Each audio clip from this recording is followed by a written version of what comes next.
मोहिनी एकादशी व्रत कथा। पौराणिक कथा के अनुसार सरस्वती नदी के तट पर भद्रावती नगर था। वहाँ द्युतिमान नामक चंद्रवंशी राजा का राज था। इस नगर में विष्णु भक्त धनपाल नाम का एक वैश्य भी रहता था। धनपाल ने नगर में भोजनालय, प्याऊ, कुएं, तालाब और धर्मशाला बनवाई थी।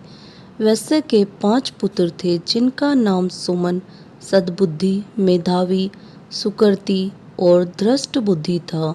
उसका 5वां पुत्र खराब आदतों वाला था। अनेक बुरे कामों से वो पिता के धन को नष्ट करता था। उसके कर्मों से परेशान होकर धनपाल ने उसे घर से निकाल दिया।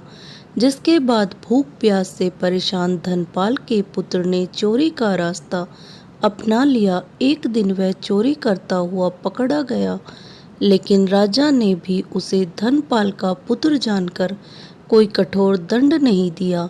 लेकिन धृष्ट बुद्धि ने चोरी का रास्ता नहीं छोड़ा और एक दिन फिर से चोरी करते हुए पकड़ा गया। दूसरी बार पकड़े जाने पर राजा ने उसे कारावास में डाल दिया, जहां उसे कठोर दुख दिए और बाद में उसे नगर से निकाल दिया।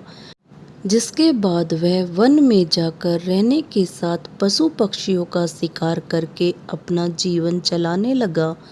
एक दिन वो भूख और प्यास से व्याकुल खाने की तलाश में कौंडिन्य ऋषि के आश्रम पहुंच गया। उस समय वैशाख मास था और ऋषि महर्षि गंगा स्नान कर वापस आ रहे थे। महर्षि के भीगे वस्त्रों के छींटे उस पर पड़ने से उसे कुछ ज्ञान की प्राप्ति हुई। धृष्ट बुद्धि ने कौंडिन्य ऋषि से हाथ जोड़कर कहा, हे महर्षि, मैंने जीवन में बहुत पाप किए हैं। आप इन सभी पापों से मुक्ति का कोई उपाय बताएं।